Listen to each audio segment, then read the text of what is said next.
It sounded like something out of a spy thriller. A sitting California mayor resigns after the federal agents say that she was acting as an illegal agent working for the Chinese government.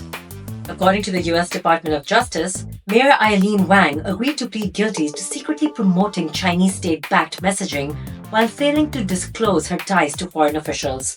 Prosecutors say she helped spread pro-Beijing narratives through a website aimed at Chinese American community. She stepped down almost immediately after the charges were unsealed. And the key detail here isn't just the accusation, it's where it happened. A local mayor in the United States in 2026.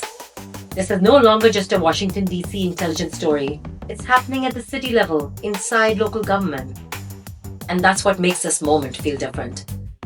Because right after this case, you also have a Canadian court ruling involving a former RCMP officer accused of acting in coordination with Chinese interests.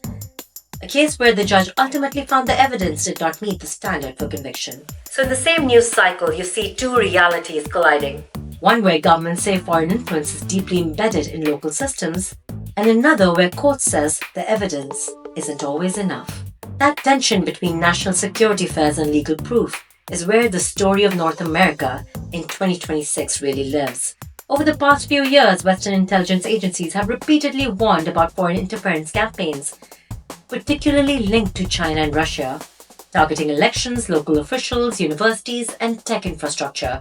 The FBI has described Chinese cyber and influence activity as being at an unprecedented scale, while Canadian intelligence reports have warned that foreign actors increasingly target local politics, not just national leaders. Here's where it gets complicated, because the more government expands surveillance, investigations, and counterintelligence efforts, the more society starts to feel like it's living inside a permanent investigation.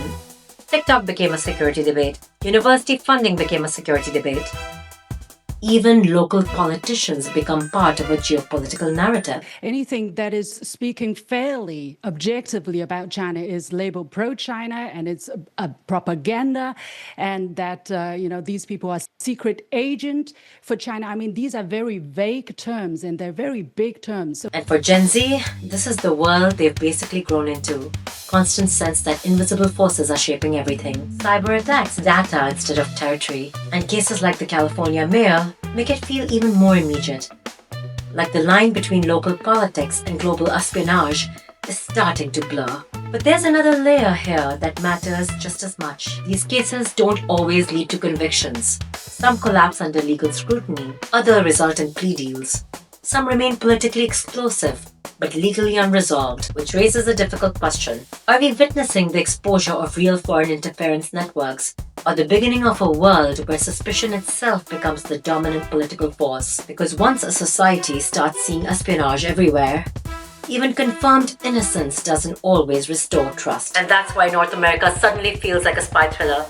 Not because everything's secretive and cinematic, but because reality itself has become uncertain, fragmented, and constantly under investigation. And the real story might not just be foreign influence. It might be what happens to democracy when it starts to feel like it's always being watched.